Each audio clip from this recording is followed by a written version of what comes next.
All right, I think we're good. Let me hit the music.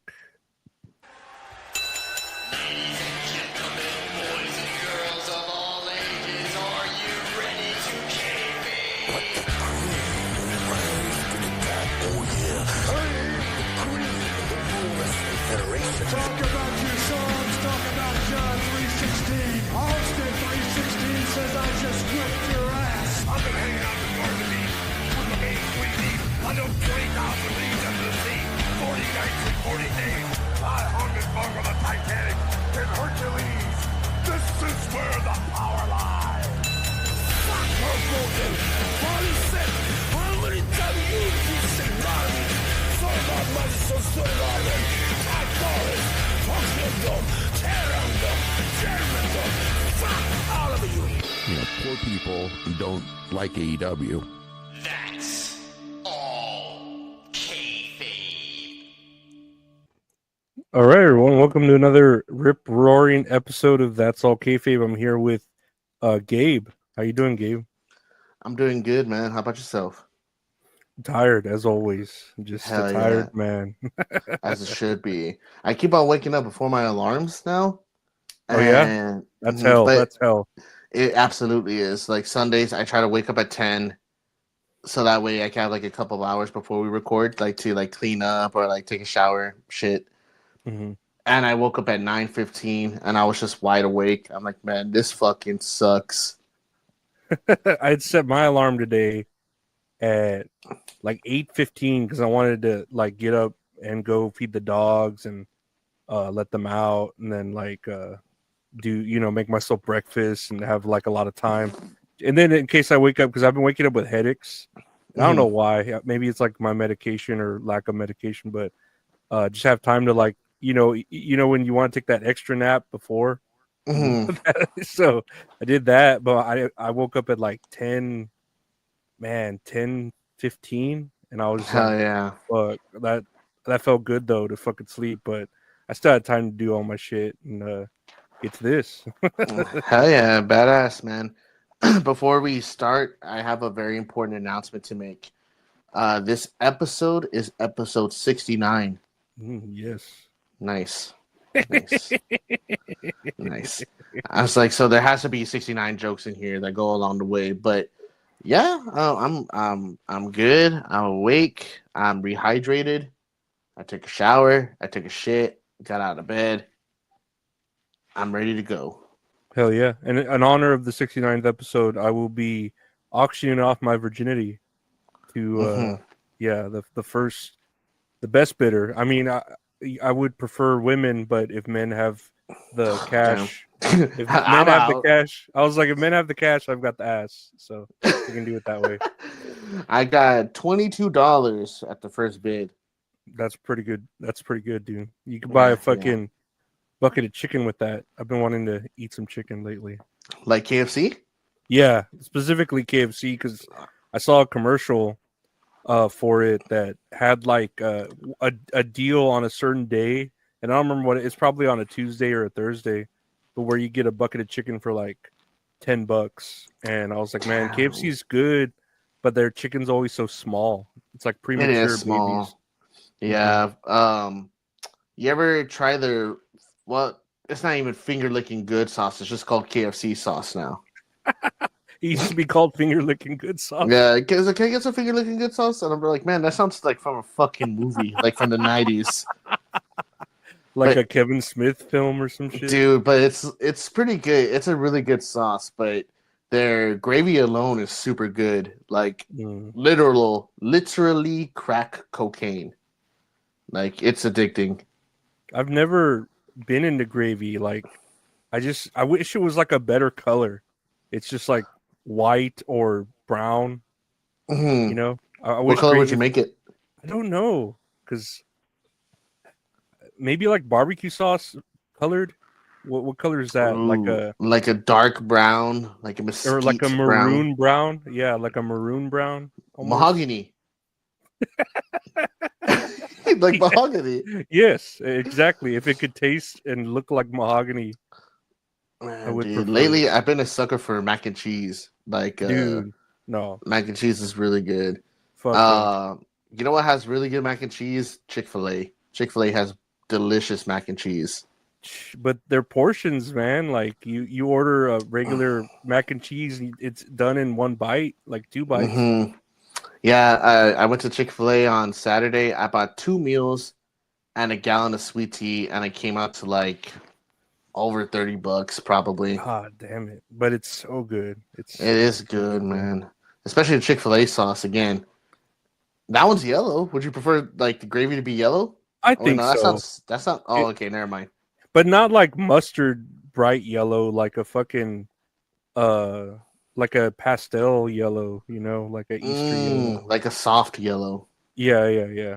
That's, I don't know, Man. just some other color than brown or gray. Gray just makes the food look dull, Man, you're gonna piss off all the UK fans, man. All one of them. Hey man, this gets around. I don't know. With my view bots. I know you're gonna get us canceled, man, by our view bots. They love listening to us talk about gravy, fucking other stuff. But did you watch any wrestling this week? No, man. This week I literally don't think that I watched wrestling this week because it was just such a it just blew by. It flew by.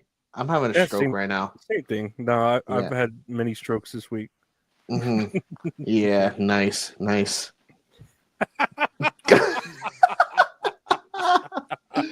God damn, I didn't even fucking know I made that joke.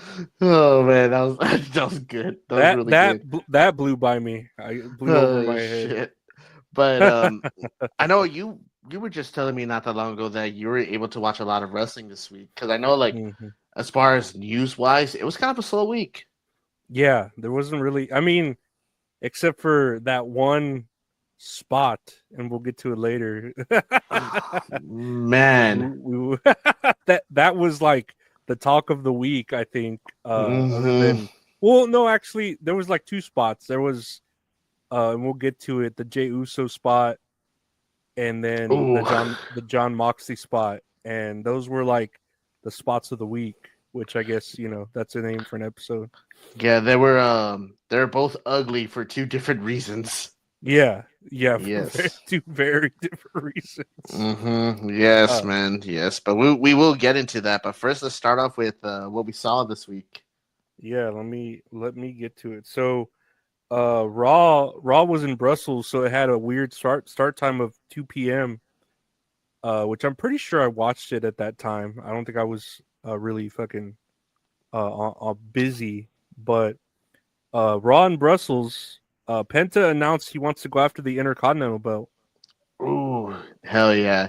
It was funny that you mentioned that because I was just on Twitter right now, 5 minutes before we started talking, that they announced Braun Breaker versus Penta for the Intercontinental Championship for this upcoming Monday on Raw. Damn, what do you think about that match? That's gonna be good. I really like Penta. I know people, man. Like, we just say people are already bitching, like, oh, he does Cero Miedo all the time. It's like, yeah, he's trying to build up his finisher. Haven't y'all played 2K before? That's his fucking thing. Like, he does it all the time. That's like saying, oh, Randy Orton, all he ever does is the fucking punt and the fucking... the RKO. Like, he's only known for that. It's like, bitch, I don't give a fuck. I love Randy Orton, man. Dude, that's fucking great. Like, come the fuck on. Like, that's his thing. And he's everyone, it'd be different if he was doing it and the crowd wasn't reacting, but the crowd's reacting every time. They're super fucking hot for Penta because he just had that no holds barred match, right, with Ludwig Kaiser. I believe so. Yeah, and I heard that match was pretty good too.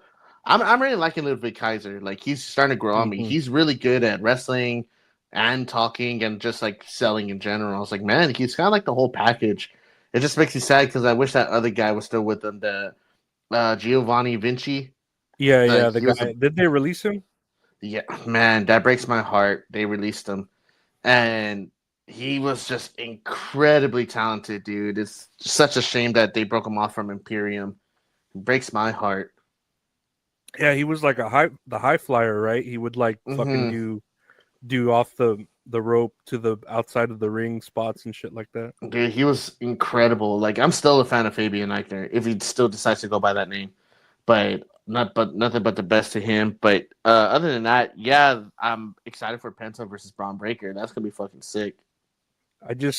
I mean, of course, Braun Breaker has to win. Like, I can't see, but I hate that Penta's gonna lose. But I wonder if it's gonna be just because of interruptions with Ludwig Kaiser and what's his name? The other one that he's been Pete. Is it Pete Dunning or Pete Holmes? Oh, Pete Dunne. Pete Dunne. Pete Oh, Holmes. Pete Dunne. I'm thinking of the fucking one. Pete Dunne. Pete Dunne. There you go. He was feuding with him too for a little bit. Man, that's. Do you think they're gonna do another multi-man match with the Intercontinental at Mania? Man, but there's too many matches with too many people. That's like a AEW fucking pay-per-view. Yeah, there's gonna be a lot, man. But I mean, I'm still excited for Mania. It's Mania yeah, season. me too. They need to fill the card. It's understandable, but I'm just like, I don't know, that would be a cool match to save for not the multi-man, but Penta versus Braun Breaker at WrestleMania would have been cool. Just add that match, add singles matches to the card. Like, it'll be good. Yeah, no, you don't need to. Oh, let's put everyone in a fucking battle royale and get them fucking on the card. No, that's cool. We can. Yeah. Next year, Dominic suggested to Finn Balor that they add Penta to Judgment Day. Nah, I'm kind of over a Judgment Day.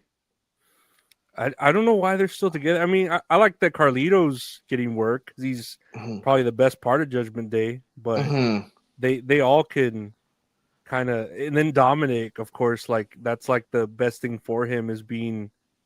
He could be fine by himself. It's just I don't know. I feel like in a group the heels are a little bit better, but I don't know. Like yeah, I'm the same with you. I'd be fine without having Judgment Day around. No, because I just really like Finn Balor, dude. I've always been a fan of Finn Balor, but like right now, it's just not working for him. I mean, maybe he's enjoying it, But I remember when he first signed on, like he was such a big thing, and they treated him like a big deal champion. And I still think he's one of the best on the roster too. Like me personally, but for him to just be like the pin magnet right now, like he's the one that's always taking the pin. And they gave him like such a shitty theme. Like I don't know that's Finn Balor because of that stupid fucking theme. It's bad, man. It's like some trap song, I think. And it's like, man, these songs suck. When are they gonna get rid of Def Rebel? I'm surprised they haven't with all the fucking feedback the internet has given them, like I feel like they've been listening to everything else except that. Fucking Def Rebel has some info over Triple H where he won't fucking get fired. I know they have like pictures of Triple H, like like to blackmail him with. Yeah, like him in a furry costume or some shit. I tell you. I tell you, man. Next year, and we'll talk about this later on. Jey Uso beat Austin Theory in like 3 minutes, and the entrance was longer. Yeeting than the actual match, but what do you think about Jey Uso squashing Austin Theory? How long was the match? Dude, not even like 3 minutes. Like the entrance of his the yeeting, the yeets, it was longer than the actual match, and we could talk about that spot when he flew out the top rope, but the spear itself looked fucking terrible. Yeah, it was like almost a crossbody, and I know everyone's talking about that like terrible match, and again we could talk about it later, but I wanted more to talk about Austin Theory and how like he's just being squashed. It's kind of shitty, isn't it? No, it is. That's good. I think he's from Canada. Is he from the U.S.? Yeah, I think so. No, he's from like Atlanta. He's from ATL, I think. Oh yeah, A-Town. Yes. That sounds like Austin, but Atlanta. No, Austin Town down. Austin Town down. I don't know how the song goes. Dude, man. I feel like they were teasing this breakup between Austin Theory and Grayson Waller for like the longest time, and yet they still have them as a tag team. And I just like Austin Theory. He's criminally underrated. Criminally underrated. Like, he's very athletic. Like, he has the look. I'm not saying it's Grayson Waller's fault. Like, I feel like maybe they're enjoying their time together, like, as a tag team. Mm-hmm. But man, to just be squashed, like, is he going to be reduced to being a jobber? I don't want to say that because that makes it sound like a fucking mark. But it's like, I want the best for him. I want to see him perform more on TV. Like, his matches against Carmelo Hayes, like, those were fucking good. It's like, man, did he just beat John Cena at WrestleMania 39? That's what I'm saying. Like, with Vince, he was like getting the push of his life, and then as soon as they switched, leadership, he's just like a mid-card jobber, and I feel bad because he was good. He's still, like you said, he still looks fucking good. He still performs really fucking badass, Man, but 3 minutes against Jey Uso. And it's nothing against Jey either, but man, I understand because they're trying to push that narrative like that Jey Uso can beat Gunther at Mania. I don't think I want to see that. It's nothing. I feel like they're not building it up properly to where I want to see it now.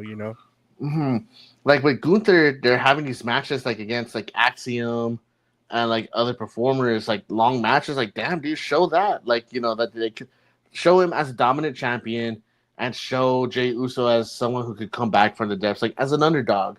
And it's like, if the yeeting stuff is the one that's getting him over, LA Knight should have been champion. With the crowd interactions. Yes, exactly. And dude, LA Knight's hot. Like, he's still hot. And just for him to not be put in like the title picture, to have that one and done with Roman Reigns at, what was it, Crown Jewel, I believe, like a few years ago, and just for it to be one and done like that, and I prefer LA Knight, because at least LA Knight could talk as well. I don't know how Jey Uso is on the mic. I would say that too. I don't really like LA Knight, but I would prefer him over Jey Uso to be a champion. I feel like he would talk better and just be the better performer. Even though I don't really like his finisher. Jey Uso?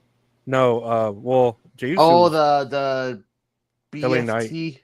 Yeah, it's like a weird cutter, but he goes like forward, like almost like a stunner. Yeah, like he's spiking him on the ground. It looks weird. Yeah, it does look weird. It looks weird.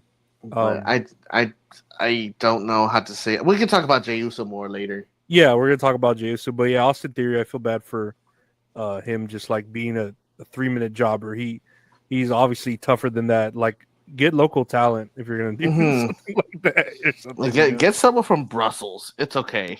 Yeah. Get an NXT guy. I don't know. Fucking, you don't need a mid card guy that still like does stuff, still presented, every now and then he just loses. I don't know. What do we got next? A contract signing with Io Sky and Bianca Belair had Rhea Ripley interfere. She grabbed the contract and signed her name on it as well, thinking that somehow adds her to the match. Man, they're gonna let that slide, aren't they? You were calling it. I'm pretty sure you were saying the triple threat, and I was like, but how are they gonna, introduce her? And that's what was in my head. And she just fucking interferes the contract signing and signs her name on the contract, and somehow that's legally binding document. The one thing I like about this segment is that it's gonna give me the opportunity, the chance to talk about my appreciation for Io Sky, which I am blessed about because I love Io Sky. I don't want her to lose at Mania. I don't think she's going to lose at Mania. I don't think so. I feel like in the future, it's going to lead to Bianca Belair versus Rhea Ripley, maybe at SummerSlam. That's what I feel, personally. But it's just weird that they are doing it this way. Like, oh, I'm just going to sign my name on the contract. It's like, no, you're not. That contract's null and void. NA that shit. I got to print a new one now. And they should do segments on the whole process on making a new contract and how hard it is to make a new contract. So like Rhea Ripley just fucked everything up, and then go past SummerSlam, so they don't even have the match.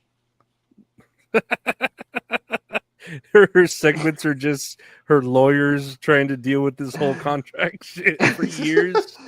It's like, we could be in real trouble for this. Like, it's like, this is my brutality? No, like, you're in a lot of trouble. Like, you can't be doing this, Rhea.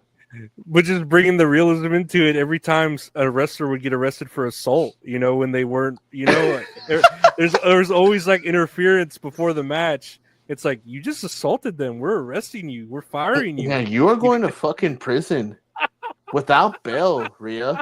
That's how it would be, for every fucking segment.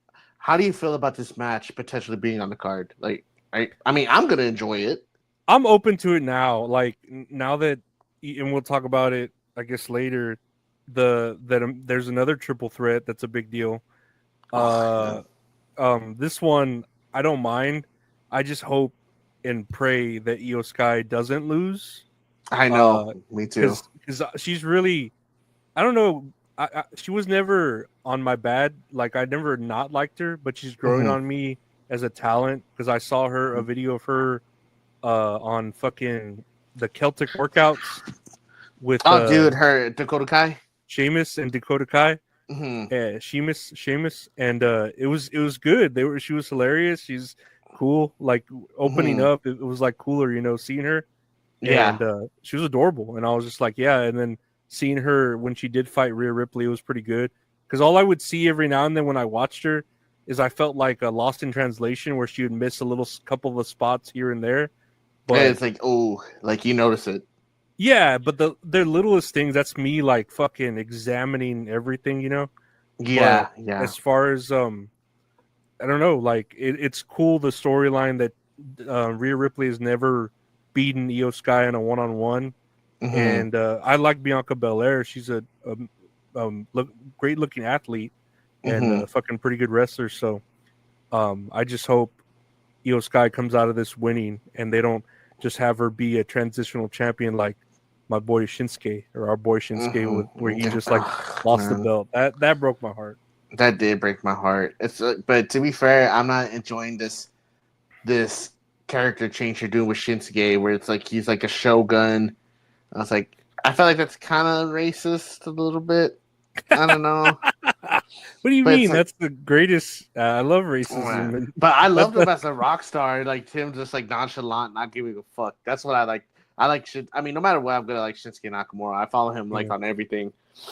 But no, dude. Back to like Io Sky. I love Io Sky, and I agree with you 100% that I do hope that she doesn't lose the belt. I hope she retains it at Mania. And I'm just hoping that's a good match. And on paper, it does sound like a good match. A lot of these cards, a lot of these matches on the card sound like good matches. So it's looking to be pretty solid. Yeah, I'm just hoping that. Well, I know they'll fill the 2 nights, of course, But I'm just like, man, like it's gonna be like epic, and it sounds cool. Are you making fun of Triple H? No, epic. No, it sounds cool. Like I don't know. I was thinking, how are they gonna fucking beat last year's WrestleMania, and then some of the matches that are coming up sound pretty good. Last year's WrestleMania was so fucking good. Yeah, it was. It was really good. Last year for Raw, Seth Rollins came out, and the crowd sang his song for they're going, oh, they sung it for a long time, dude, so long. And there was even a commercial break, and it went to the break where they were still singing, and then when they came back from the break, which is like a good 4 or 5 minutes, they were still singing his song. And I was like, what the? I had to write this down. I was like, what the fuck? Like, just, but like the whole crowd, because it was so loud. It wasn't just like a little portion of the audience that are like, into it or whatever. It was the whole crowd chanting his fucking song. I don't know. And so, what do you think about that segment with Seth Rollins? I don't remember. All I remember is him with the song. What happened in the segment? That was when Roman Reigns came out with Paul Heyman, and they were talking to each other like, "Oh, I'm gonna fight you at WrestleMania," and then CM Punk comes out and like kind of like talks down on both of them, and it led to like this big brawl, like amongst the three, and eventually that's gonna lead to a match at WrestleMania between the three: CM Punk, Roman Reigns, and Seth Rollins. Which honestly, I'm pretty hyped for it, man. It's like Roman Reigns has really grown on me because I remember like 10 years ago, like forced down our throats for like 5 years. So it's like I wasn't about it. Like I was not about it. I was over it. And it was just not good. I did not enjoy it. But since he came back to do like this heel turn, the bloodline story, like a lot of that stuff was like it rejuvenated my appreciation for Roman Reigns. Mm-hmm. Seth Rollins, I've always liked no matter what. He broke my heart when he broke the Shield up. CM Punk, dude, that's my ride or die right there, man. You're never gonna make me hate CM Punk, dude. Like every time he's on the mic, like it's good. It's good television, you know. There was something I was gonna look up on Cultaholic because they made a post talking about that triple threat. Where I don't know if it was true or not that Dave Meltzer was shitting on the match, supposedly. Did you see that? And they're like, oh, well, like, Dave might be right. But it was Cultaholic saying it. I don't know if that was like a fan made thing. I don't recall. Well, it sounds familiar that I read something like that, but I don't remember exactly like what it said. I just found it. They acknowledged that it was fake because someone, man, and it looks real too because it's a Cultaholic tweet like this, right? And the tweet's like, Dave Meltzer weighs in on the potential triple threat match between Roman, Seth, and Punk. Quote, it doesn't make any sense. Literally none of these men have history together. All of it. Scoffs. I've never seen the biggest throwaway matches that Vince has given us throughout the years, but this might actually take the cake. Absolutely bleak. He might be right. And I was like, no way, Cultaholic. Like, we know they're biased, but it's like, I don't think they're openly biased with that shit, man. So I have to acknowledge, just like, we never tweeted this. This is fake. There's no history of them together at all.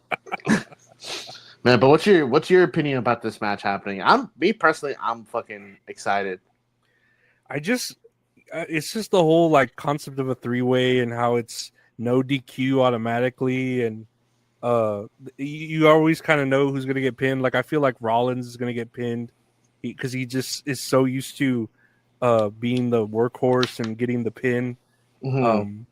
And then anyone can like interrupt, and it was different before because Roman had the bloodline, so they would like interrupt every fucking time there was something going on.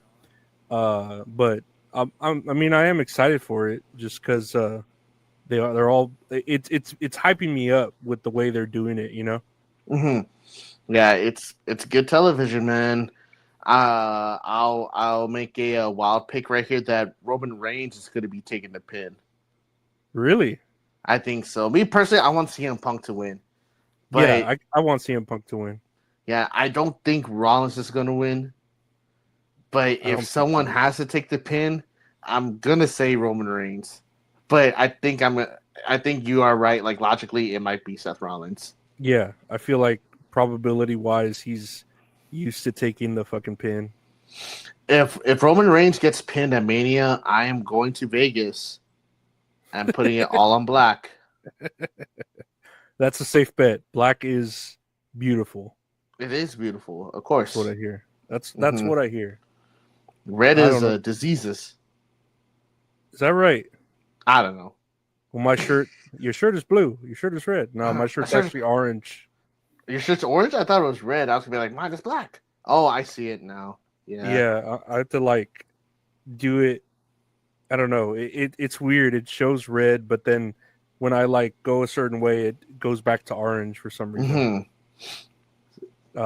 But that was all of Raw. Mhm. I actually watched NWA Power, and there's just a couple of quick weird things I wanted to talk about here. There was a character on NWA Power named Gags the Gimp, Oh, okay. and he had a mask with a zipper on his mouth. It's like a gimp mask, right? Mhm. And if he unzipped his mouth and stuck out his tongue, that would be his power up, like his taunt. Oh, okay. Yeah, they were like, "Don't let him unzip his mouth. Don't let him unzip his mouth. Oh, he unzipped his mouth. His tongue's sticking out. Ah!" What's his name? Gags the Gimp. Gaggs, I think. Gags the Gimp. Moving on to NXT. Stephanie Varquer was interrupted by Jordan Grace, who was then interrupted by Jada Parker. So that happened. Stephanie Varquer next week at NXT will be facing Fallon Henley for one belt and Jada Parker for the other belt within the same event.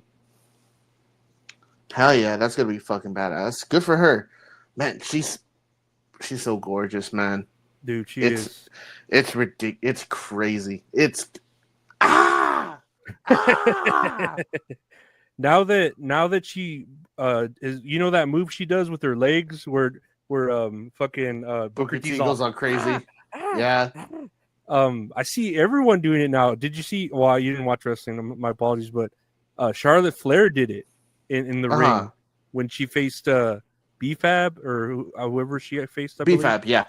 She did that same spot that Stephanie Varquer does with the legs, where she slams their face against the fucking mat. And then I saw it in the NWA match, the same thing that I watched with Maxie and Paler. A woman did that same spot too. So like, I see that spot everywhere now. I feel like she invented that shit. I don't know. I wouldn't say invented, but I guess popularized it from how goofy fucking Booker T made it.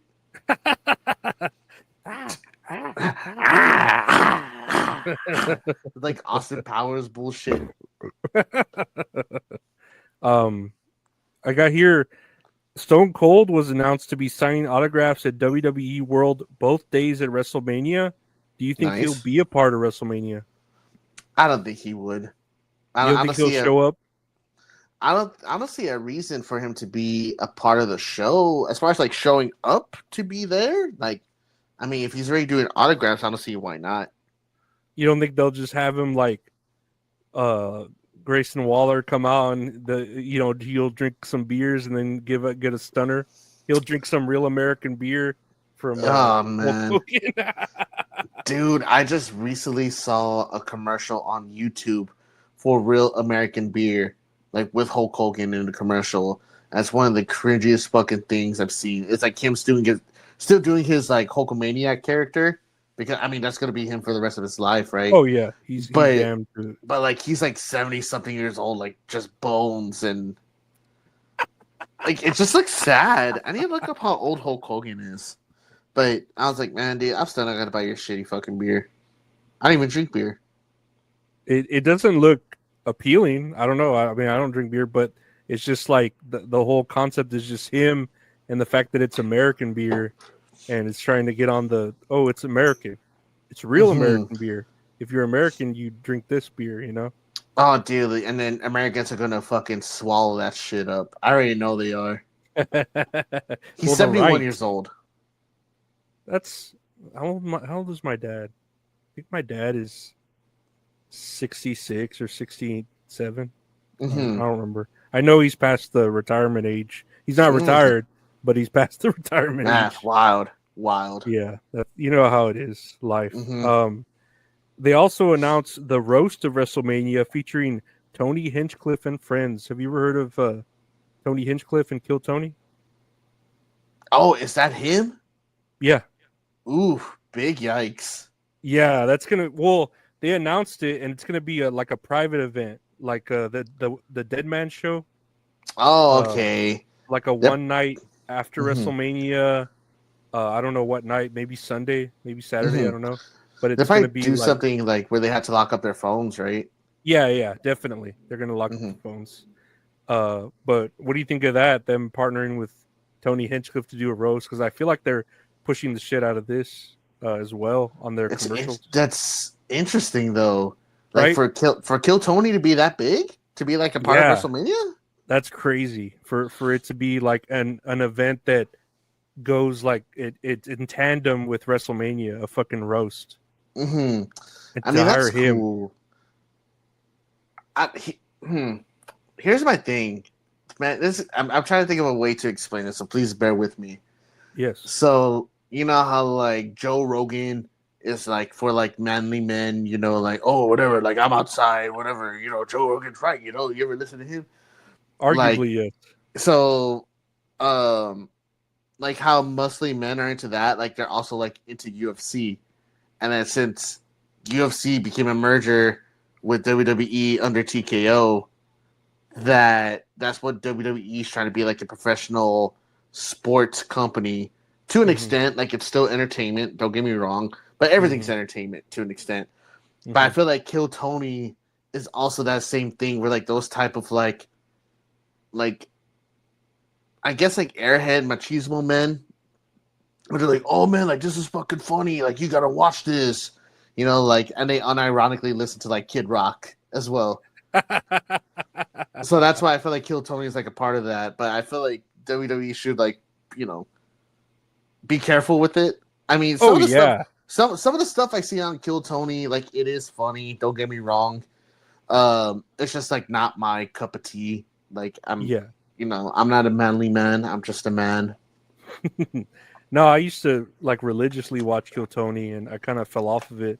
But yeah, it's gotten to where you can only tell like the same jokes for so long, and then you got to like do something new. But I like a roast. Like I remember when the Ric Flair match had the roast of Ric Flair, and it was hilarious. But I feel like Kill Tony, he's funny, but he goes too far, like too many times, to where it's like, you know, we're uncomfortable now. Like it's just uncomfortable. It's not funny, you know. So I'm gonna guess someone's gonna take their phone in and record him talking about Chris Benoit. That's gonna be my guess. What else is controversial? Maybe Jerry the King Lawler and like his rape charges. They'll probably talk about that. Ooh man, steroids, Vince McMahon, anything Vince McMahon. Oh, anything Vince McMahon, yeah. Brock Lesnar, piss. Brock Lesnar. Yeah, they're gonna talk about piss. Maybe it's good they keep this a private event. I hope it stays private for them, you know, for the sake of their betterment. Yeah, I just thought it was interesting that they're pushing this, and I don't know, it's cool to see that Kill Tony, like where it started, you know, because I remember watching it when it was like kind of smaller, and then now it's like this big thing, and he's like really coming up, you know. So it's interesting, and then he's a real wrestling fan, that Tony Hinchcliffe, like he's always talking about wrestling. So I guess it fits. The boot fits. Yeah, no, that like how you did it, those 5 degrees of separation, where here's Joe Rogan, UFC, Tony Hinchcliffe, wrestling, like it all fits together whenever you. Okay, cool. I was just gonna ask you. I was like, did that make sense? Yeah. It's there's connections. There's nodes connecting each other. You know. But what? Oh no, I was just gonna say, but that's interesting though. Like, yeah, you know, but like some roasts could be like hit or miss. But hopefully this one's successful to where they could possibly like do it again in the future. That'd be cool. I would like it to see it televised, but I can understand why it's a private event. Maybe, yeah, people aren't going to be ready for that. Hopefully they film it and it comes out at some point on the fucking vault or something. Oh, so yeah, it's definitely going to get recorded, like professionally, I believe. That'd be cool. Where is here? AEW Dynamite. There was a 4-way between Mark Davis, Ricochet, Orange Cassidy, and Speedball Mike Bailey. Speedball in this 4-way was for whoever won it was going to face Kenny Omega for that. What is it? That belt he has, the international belt. International, yeah. They're going to face him at Dynasty. And what happened was Speedball pinned Mark Davis, but Ricochet covered him too. So now it's a 3-way for the belt at Dynasty. It's Kenny Omega, Speedball, Mike Bailey, and Ricochet. Not too bad. Not too bad. I just don't know, where two people pin a guy and it's like, oh, both of you win. Mhm. Like, I don't think that's how it goes, but okay. I think at that point they should just make it like an elimination match. Like if it's gonna be a 4-way dance, Yeah, that's why I guess triple threats and 4-ways kind of like annoy me now because they just keep like changing the rules. I'm used to those rules from fucking WCW versus NWO Revenge on the N64. Hell yeah, dude. I feel like with triple threats and fatal 4-ways or 4-way dances, 3-way dances, that they should make them all elimination matches. I don't mind if it's like no DQ, like that's never bugged me, but I feel like it make more sense like if it was a triple threat match. I understand they do it to like, oh, like we gotta protect people, like we gotta protect champions and whatever. But they should add that stipulation to kind of like prevent this. It's like if you're gonna make it a triple threat match, you should just have 2 separate matches to make it a triple threat. Exactly. I don't know why they didn't because it was already a tournament bracket before, 1v1, and then the last match they made it a 4-way. So it's like you could have just, I don't know, it could have been avoided. Billy Starks got tapped out by Mercedes, but it was a good match for the TNT title. I knew it. Fucking knew it, dude. Damn it. I didn't even know they were having it on fucking Dynamite. I thought they were saving that for like the next pay-per-view. Nope, it was Dynamite. They could have saved it. Oh, For man. Dynasty. It's fucking bullshit. It was a good match, though. It was Hell a really yeah. good match. Yeah, because it's someone her size, and Billy Starks is fucking badass. Yeah, but it's funny. She faced someone her size, but she didn't do her finisher that she could have like lifted her up for. She did the charge statement. I don't know if they call it. They don't call it the banks, or what is the? Oh, bank statement? No, statement? the submission. The Yeah, fraud, I thought that was a credit bank statement. fraud. Was it? I thought it was a bank statement. Is it Oh. called credit fraud? No, I don't. It's not. Oh, called credit. null and void check. Overdraft. The overdraft. The overdraft. Oh shit. The late fee. The late fee. That's sick. We'll talk about this later. This spot, but Jon Moxley beat Cope in the street fight, so it'll be Moxley and Swerve at Dynasty for the belt.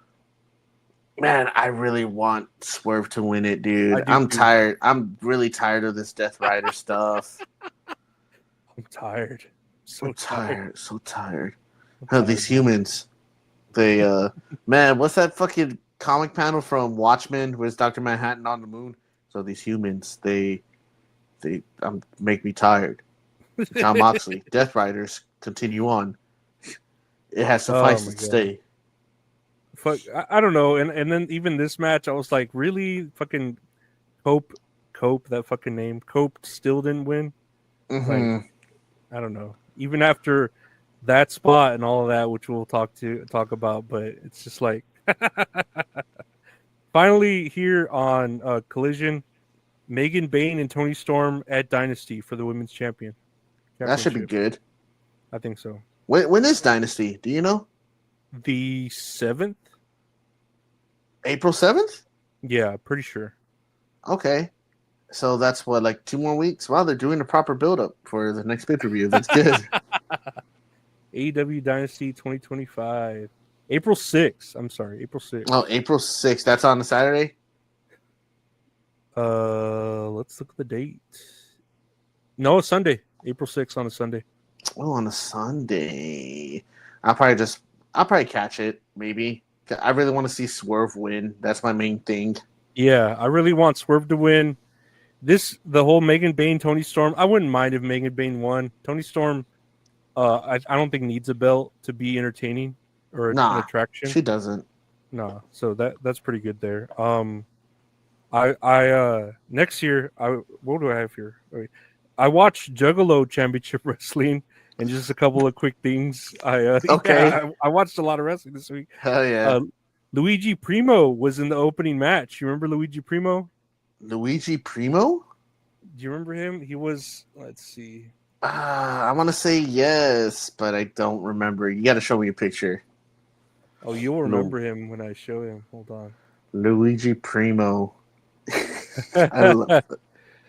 Hey, he's a fucking with the St. Clown Posse. He was in Juggalo Championship Wrestling, and Dude, that is he won. funny. He won the opening match. Do you know what his finisher is called? Oh man, it has to be something pizza related. Is it? Oh, hold on. Is it a regular move or is it like a submission? It's a very popular move nowadays.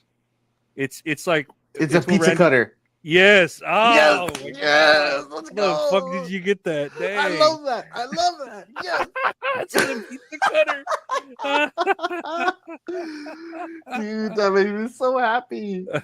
Man. Oh, I was gonna say it's a Randy Orton finisher. You're like, oh, you got it, even without the hints. I know, dude. That shit is so fucking funny. Is he good just in general? Or he's like entertaining? He's got the pizza dough, and I don't know how they're not disqualifying him for using like a foreign object because it's he's spinning it like they're with him, you know. Dude, have you ever got slapped with pizza dough before? No, no. I'm sorry, that's a very vague question. Let me ask say you make it sound like a normal occurrence. So I should have asked this. I should have asked this question first. Did you ever work at a pizza place before? I've never worked in a pizza place. Okay. No. My very first job was context for those for audio listeners. But it was Little Caesars. That was my first job. Mm-hmm. And we would throw dough balls at each other all the fucking time. But I mean, they were greasy because they had oil on them, so we dip them in flour and throw them, and like it would like splatter all over our shirt and leave like the white print, right? Mm-hmm. And my dad's like, "Oh, mijo, you worked hard today." I'm like, "Yeah, I did." But yeah, dude, getting hit. I never got hit in the face with it, but like in the arm, like you stretch it out, you swing at somebody. Those motherfuckers are dense, dude. Like that's literally a weapon he should get disqualified for. I'm about to say it's like you could literally use it like Bianca Belair's hair. Like it's a weapon. But why are they getting disqualified for it? It's just a part of them for some reason, you know? Yeah, it's like it's a part of me. He's like, it's a me. He wrapped the dough around their neck, and then he did the pizza cutter. That's fucking sick. Yeah, it was interesting. I'll say that. I apologize for that very vague question I asked. Like, have you ever been hit with pizza dough before?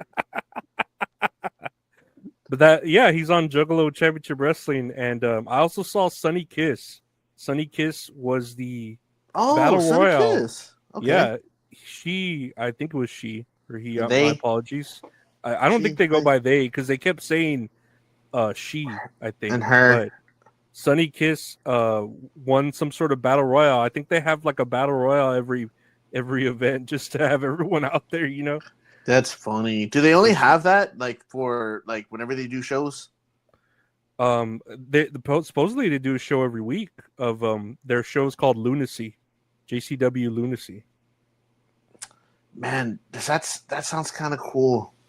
Yeah, it's interesting that there's so much wrestling. Like, I didn't even see like Ring of Honor or TNA because I don't subscribe to that. Maybe when I get more money, I'll fucking get on that, but.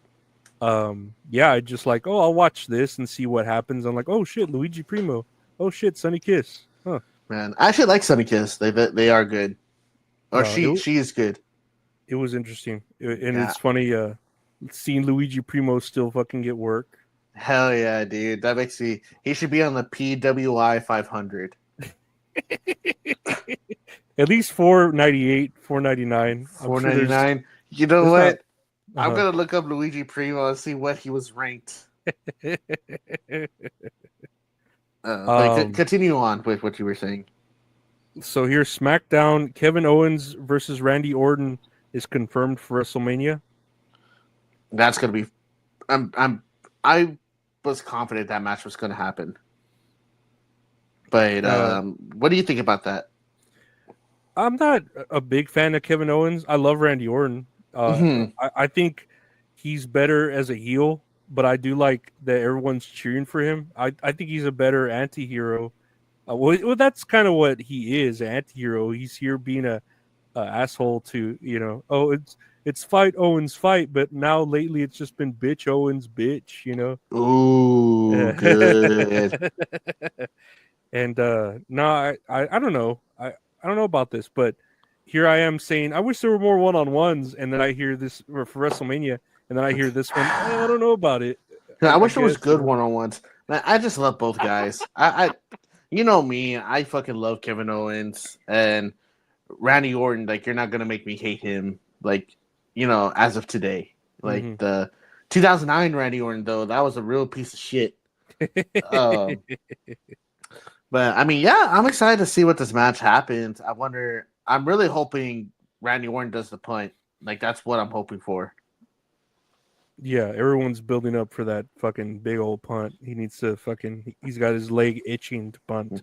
My voice is kind of toned down. Like, I'm kind of upset because Luigi Primo isn't on PWI 500. There's no entries of him being on the PWI 500.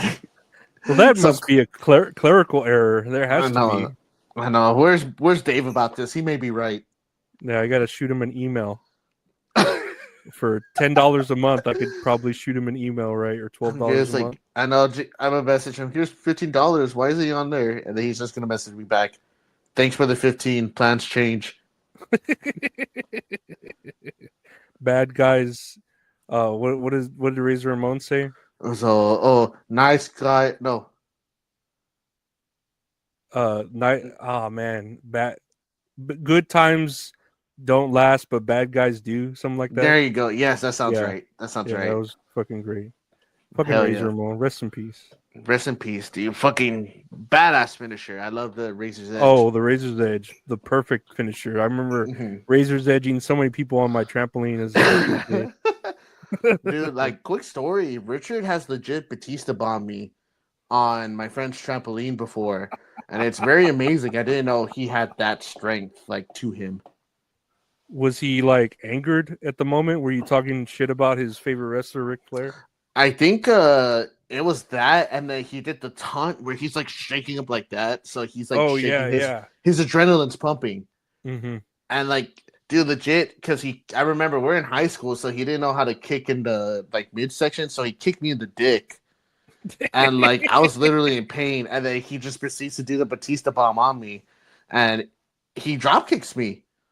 Like Maven style. Who is it that does a perfect drop kick? Like, yeah, supposedly Maven. Dude, yes. Have you seen videos of him doing drop kicks like in his wrestling times? In his prime? Yeah, it's good. I mean, I don't see the wrestler as like. I mean, I don't see the drop kick as that big a deal unless it's like from the top ropes or something. But yeah, he did a pretty good drop kick. Dude, above Maven, it's Richard. Like Richard had a good drop kick, and he kicked me like halfway. Too. Yes, good eyebrows. Good eyebrows too. But I'm sorry. But yes, Razor's Edge, rest in peace, Scott Hall, Ramon, rest in peace, the bad guy. Next week it's LA Knight versus Braun Strowman for the United States Championship against Braun Strowman. Interesting. I didn't even know there was like a program happening between them. They just had Braun Strowman lose to. Well, it was Braun Strowman versus I think Jacob Fatu, and the Bloodline. It was for the number one contender.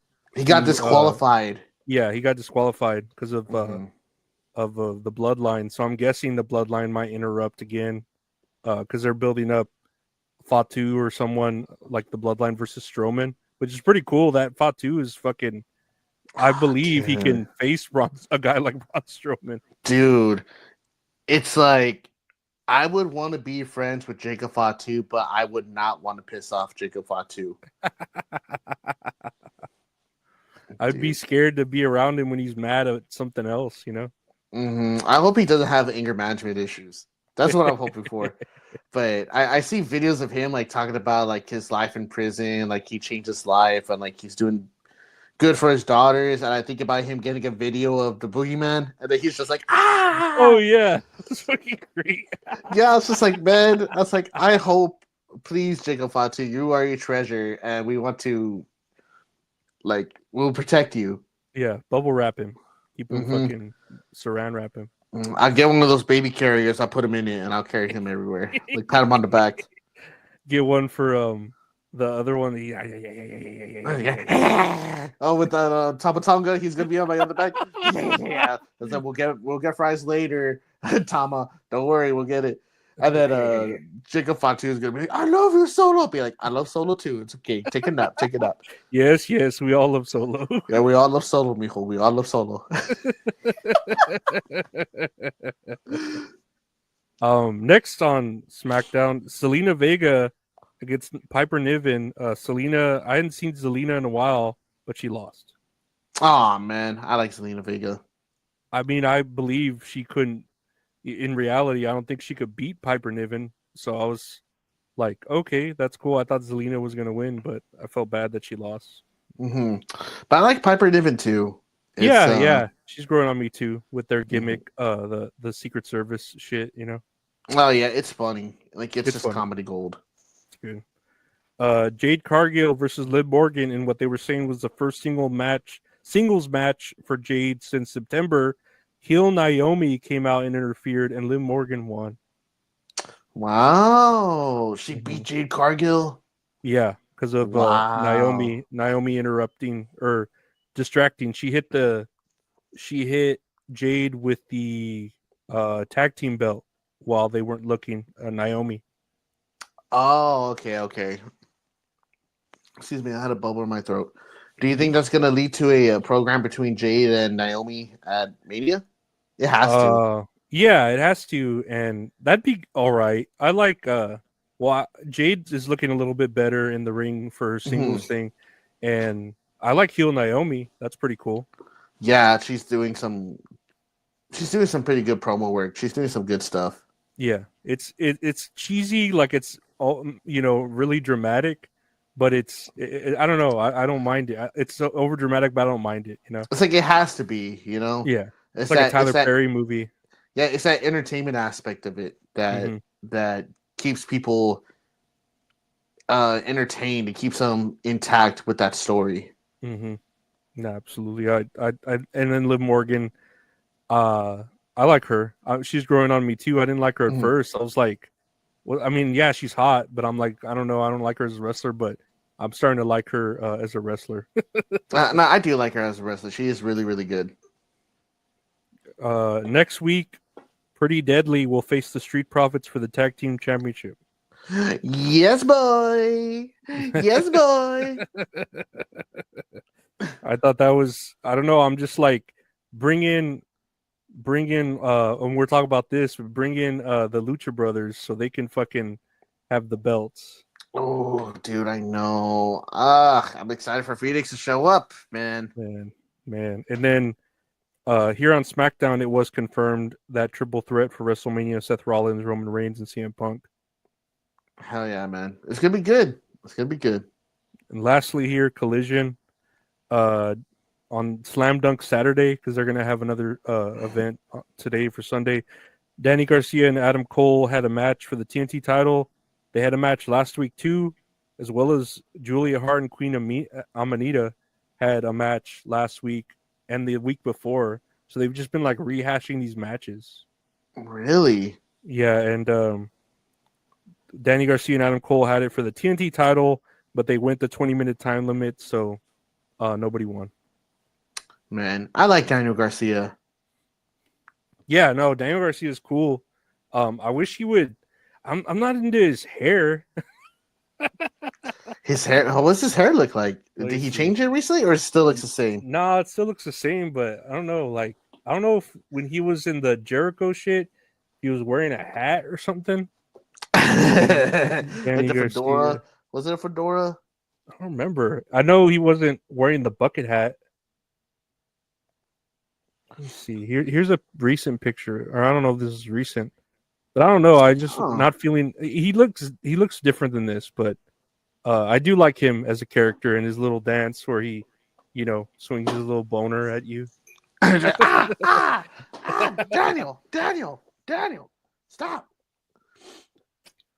But yeah, he won. I think he's an okay TNT champion. I think Christian was the better TNT champion. Oh yeah, he beat Christian, right? Mm-hmm. Poor Christian, just for him to be not given the championship. I feel like he's having fun though. What he is doing, I he's hope making so. money and chilling. Yeah, I really do hope so, man. I think they're good. But that was the week of wrestling. There was a lot of wrestling. That was a good That was a amount. lot of wrestling, man. I didn't expect to talk about juggalos today, man. But hey, never say never. Moving on to the news we got here. We were going to talk about that spot with Jey Uso and Austin Theory. Here is the botch, and I will play it here with sound.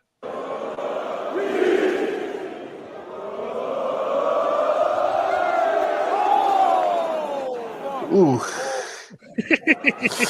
Oh fuck. So after this botch, where he basically did like what Flop Dollar did, or Top Dollar, I'm sorry, Top Dollar, where he jumps out of the ring, but he ends up kind of back in the ring at the bottom, and then he kind of hit them though. But after this botch, everyone's questioning whether Jey should be pushed. What do you think about that? Do you think this is fans complaining, or do you think fans have the right to be complaining about this? I mean, they have the right, but I don't think it's fans. I just think it's the people who are really against Jey Uso wanting to be pushed, because it was already, even before this happened, they were already against people. Certain people were already against pushing Jey Uso. Like they were already making arguments to be like, well, he doesn't deserve it, and this and that, blah blah blah. But this just like added fuel to the fire much later on, because he's been over. I mean, even here when his entrance and all that, everyone was yeeting, but the match itself too was, I think it was Austin Theory and the way they planned it, where it was like a 3-minute match, and it just, I don't know, it didn't help that the match was only like 3 minutes. So from what I read was that the reason why it was a squash match was because supposedly the John Cena segment went on for a really long time. That did go on for super long. Yeah, I watched that whole promo segment on YouTube. Really good. Really fucking good. Wonderful. But man, it was like 30 minutes. And I was like, damn, this is like 30 minutes. Like, that's a long time. But then I started thinking about how they were saying that this match got cut down. I was like, but it's on Netflix. Like, how is there like a time constraint? Like, the first episode of Raw on Netflix was like, what, like 3 hours, 3.5 hours? I want to say 3 hours. I want to say 3. And then the other episodes, like proceeding forward, have been like a little bit under 3 hours. I'm sorry. Yeah, like 2:40 or something like that. Yeah, and it's like, man, something else had to have been behind it for it to be like this short. I don't necessarily believe that it was because of John Cena and Cody Rhodes. But as far as like talking about Jey Uso, I'm still kind of waiting to see. What I'm hoping is that the match between him and Gunther is actually going to be good. That's what I'm hoping for. Maybe it'll be a sleeper match. I don't want it to be a sleeper match. I'm sorry, I'm using that in the wrong way. But like a how do you say, like a dark horse match, where it's like, man, I wasn't expecting much from that match, but that was actually like super good. That's what I'm kind of hoping for. But I know like the match from last year between Jey and Jimmy left a sour taste in everybody's mouth, because that match did suck. That was the weakest match. I mean, it had a lot to go against, but yeah, that match wasn't good. It was not good. I'm trying to look for a tweet that somebody posted about this segment or like this match, because like the dislike ratio for it, it's a lot. Like, so I said this to you at the beginning of the week, like when I first saw it. It said WWE's YouTube upload of Jey Uso versus Theory from Raw has over 18,000 dislikes. And someone quoted that tweet, and they said, that it has like an increasingly amount more of dislikes on that video, like 60 something thousand probably. And it just makes me think, man, does Jey Uso really deserve that? Are they doing this to hate Jey Uso? Or are they doing this because of Austin Theory? Or is it a mixture of the both? Me personally, I think it's a mixture of the two. Yeah, it sounds like it because they're like, well, why did he squash him? It wasn't a good match. This is the guy they're pushing. He botched the fucking dive out the ring, which I don't know. I feel like they're just trying to justify any reason to not be excited for a match with him and Gunther, which, I mean, I get it. Like the haters or whatever, the people who are criticizing him, but I don't think it deserves this much hate. I mean, a lot of wrestlers fuck up all the time, you know? Oh man, it doesn't deserve all this hate because we don't know like what's going on, you know? Yeah, Like, I think Penta on like his debut match, he like botched like a little spot where he fucked up like the bottom rope leg drop or something. And here it's just because he's getting this massive push. People want to like really have him under the microscope, you know? someone that replied to this tweet that we're seeing here, the fact that 18,000 people still took the time to watch and dislike the video is still getting numbers, which means Jey is still drawing numbers. No, and he's still getting the fucking crowd going. Like I said, the entrance lasted longer than the actual match. And I can believe them cutting time because, yeah, they might have like a not really a time limit with Raw on Netflix. But I imagine that every minute they're on, it costs them money. You know what I mean? Like, think about it, how many people they have employed and they got to get out of the arena at a certain time. Every minute, they're paying people by the hour, the extra minutes and time, you know, like time is money. So I just imagine the longer they're on, it costs them more. So they're trying to keep it like to a specific amount of time, at least organized, you know, not chaotic. Yeah, I'm not getting my hopes up high for this match, but the reason why I'm doing that is because I want to be surprised if it is going to be a good match between Jey Uso and Gunther. Because me personally, it's like I want nothing but the best for Gunther. I've always talked about Gunther, like Walter, that they're just so fucking good. He's a great wrestler, and it just sucks because like all the focus is being taken off of Gunther just to focus on people just talking shit about Jey Uso. But also, like, I want Gunther to win, but Jey has to go over. And then I don't know how. I wonder like how good of a champion he'll be because Gunther's been the badass champion, you know. Do you think Jey Uso's gonna go over? I don't think so. I feel like he has to because if he loses, it's I don't know. I just don't. I feel like the crowd is really kind of swaying this to where he might lose. I don't think he should lose. I feel like he has to win. I mean it's happened to where Royal Rumble winners have lost. Like it's happened a bunch of times in the past. I feel like if people do want to be happy, you know, then I think Gunther has to win. Me personally, I want Gunther to win because I prefer Gunther over Jey Uso. I have nothing against Jey Uso. Like he's just like not my forte, you know. But man, I feel like also too it's just fans being shitty, you know. Like we just talk about fans talking shit for any fucking little thing. Yeah. And I feel like this has to do a big thing too. Like a lot of people have been like so soft as of late when it comes to like certain things, especially wrestling, that like, oh, I don't like this because it ain't going my way. It makes me think back to how when the Royal Rumble happened, right? That there was only Gunther and Jey Uso announced for the pay-per-view. And they're like, man, it doesn't even feel like a road to WrestleMania. Like, this Mania is going to suck. Blah, blah, blah, blah, blah. And then sure enough, John Cena heel turn happened at Elimination Chamber. And then now people are excited again for WrestleMania. And now it's starting to build up to being a decent WrestleMania. So is this... I feel like it has to be a thing where it's like we have to give it time. that people are just complaining just to complain because they have their opinion to. That me personally, that's what I think.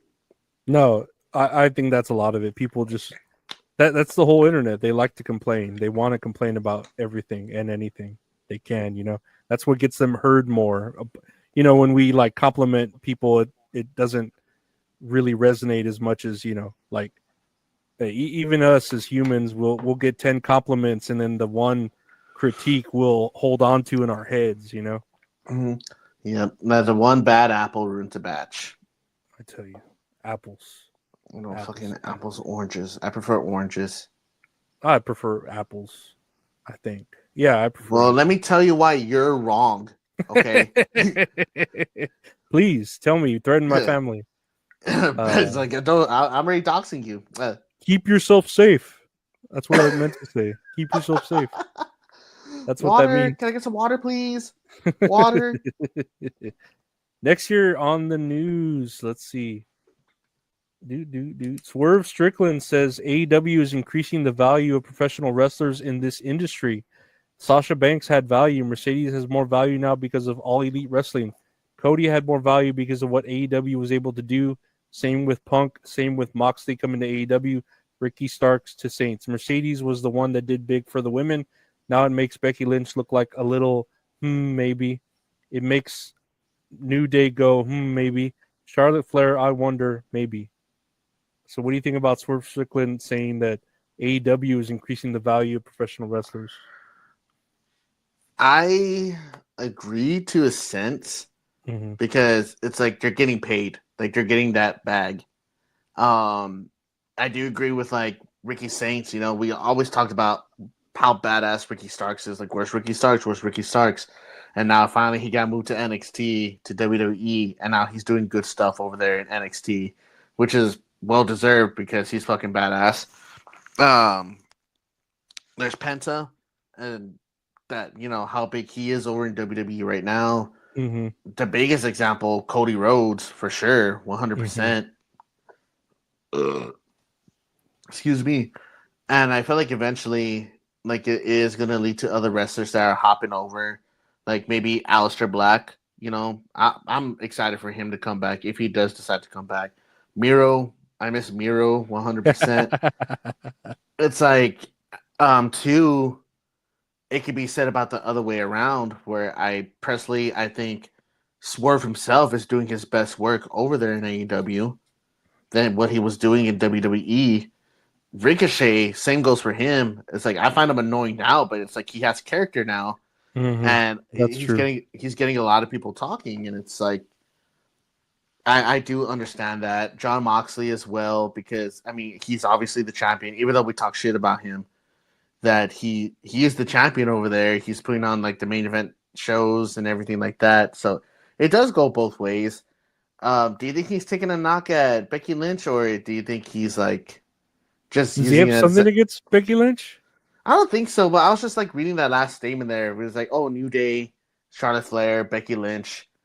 It was like, because me personally, I feel like with Mercedes Moné, yeah, she has all those championships, but me, like my value of her, like my opinion of her has kind of like gone down because when that's just her, because she said she has all that creative control, and that kind of ruined it. It's like, okay, so she's not going to lose anytime soon. Yeah, there's certain things that like, because we listen to, or we keep up with the news and listen to the podcasts and stuff that they say, and it just like rubs us the wrong way, where it's just like, man, like that with the whole contract. Oh yeah, I signed the contract and I have creative control. It's just like, oh no, now we know, she's always going to put herself over. You have Swerve, of course, never saying stuff like that. And yeah, I feel like he's been doing great here. I never knew about him in WWE or NXT or whatever, but I think he's doing great shit here. But yeah, I agree with this as well. As far as like, what is it? Who did we're gonna talk about it? But fucking, what's his name? The other Fenix. That they're hyping that up. Then AEW. I mean, they didn't really do much with the Lucha Brothers, but it made them WWE pay attention to AEW and see, oh no, these are like real talents. We could do something with them, you know? Like it is a competition. Like yeah. it's still a competition. Like you could talk about numbers. People aren't going to give a fuck about numbers.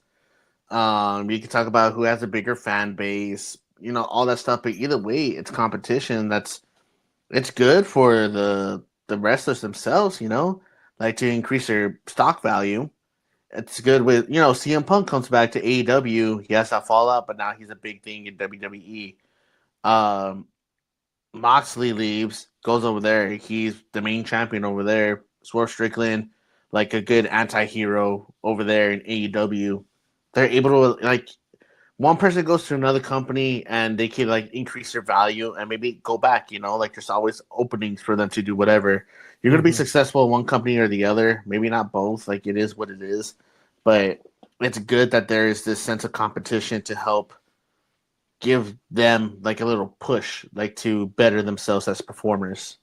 Yeah, to really like let them experiment and bring out a different side of them that maybe you know, WWE or AEW, whichever one, vice versa, that they left from didn't see, you know, and you know, lets them maybe be themselves, or I don't know. It's always good to have, like you said, the competition. It really does like raise the stock of a person. If you know they're not doing well here, maybe try something over here, you know, with something else, you know. And yeah, it really it's always good to have competition. That's why I feel like AEW, yeah, is like the second, the best, you know, obviously the second one, but that's why it's good to have all these other smaller indie promotions too, because they can fucking train harder or see what works, or be more intimate with the crowds, or you know, they have a better chance of like becoming something and then coming back and saying, oh, this worked, you know, you saw that it worked over here, let's try this over here and see if it does, you know, like fucking Penta, you know, fucking I didn't know he was gonna get over that bad, get over so great in WWE, but he did, like from day one, you know. Yeah, it's eventually soon I'm gonna get myself a Penta mask. One of these days. I'm really surprised that he was so over, you know, but they did it right. They debuted him right, and they keep his momentum going, you know. It's almost like Cody Rhodes, but not to that same, you know, height or impact, you know, but it's still like in the same like context of it, you know, just him fucking them just doing him right and going over. Because like I said, with Penta, I remember seeing him wrestle like a lot in AEW, and I didn't care about him. I was like, okay, he's just another luchador, you know. Yeah, it's a like America, a giant melting pot of different cultures. We're all inclusive, right? Just not the South. Oh, okay, thank God. Whew, that's scary. Yeah, the South's a little bit different, but no, yeah, that's Swerve Strickland saying about AEW increasing the value. Let's see here. Oh, here's next on the news. Let's see. On Location is offering a special intimate meal with John Cena at a 5-star restaurant during WrestleMania 41 week, going for $25,000 per person. Oh man. No, dude. I'm tripping out that, you know, people are gonna buy that. That's what's tripping me out. There's, God, dude, like, how do people have so much disposable income? I don't know, man. It's like I don't have disposable income like that, dude. I'm just legit. Man. I'm praying that eggs go back down in price. That's all I'm hoping for. To me, eggs are like gasoline. Like, even if they're $1 each egg, I'm like, fuck, I'm gonna buy it because I fucking love eggs and I need eggs to live, you know. But $25,000 per person, and it's just a meal at a 5-star restaurant with John Cena. Like, you're sitting down there, and he's in this get up, his jorts and t-shirt, and he's just eating a 5-star meal with you, you know. It's like, damn, there's gonna be someone out there. It's gonna be that dude in the green shirt that always sits in the fucking crowds, and he's gonna sit there with the green shirt at a 5-star restaurant. They're like, sir, you need to get the fuck out of my restaurant. You need to dress proper. If there's John Cena, like, nah, don't worry, he dressed just like me. Just like me. He's like, with the hat and everything. He's like, you're pathetic. This is a toxic relationship. It's always, what do we get? What do we get? What do Nothing. we get? You And then, get like, nothing. I just imagine like Cena orders like prime ribs, like all these fancy steaks, and he looks at the fans like, "You got this, right? I forgot my wallet at home," and then he just takes off. I can't see my wallet. I can't see my wallet. No, literally, there's nothing in here, and it's a Batman wallet. the Velcro. Yeah, It just- man, I used to have one of those, dude. It was fucking sick. I don't know, man. 25,000 per person for what would that be? Like 2 hours, maybe a meal. Oh man, it has to be like a 7-course meal, right? Like if they're doing one of those like fine dining experiences. I mean, obviously, right? It's a Michelin star restaurant or 5-star restaurant, Mm-hmm. so it has to be one of those like set course meals. And it's like, dude, I would love to spend time with John Cena, but it's like if I came across him in person, which probably won't happen ever. I'd feel like I'd rather eat like Dairy Queen with him. You know, like I wouldn't want to eat fancy ass food with him. I don't know. Like, I'll pick him up. We'll go to Burger Boy and we'll eat at a park and just talk about life. Like that sounds cool, you know? Yeah. And then you'll have to talk about your cancer diagnosis because that's the only way that's gonna happen. Is if you're a Make-A-Wish. Is you gonna fucking do that? I just want to eat Burger Boy with you and talk about life, John Cena. Is that okay? No. 25,000, please. He just kicks you in the nuts, in the dick. Ooh, and then he has the mic like this and he fucking bonks me on the head. And then Travis Scott shows up and fucking pops your eardrum. He fucking mollywops me. No, 25,000, dude. That is crazy. That's the price of a brand new vehicle. I'm about to say, I wish I had an extra 25,000. I would just live for a year. I would just buy a brand new car and like, you know, or like pay 20,000 on the car and have my payments low and then pay that off. Hell yeah.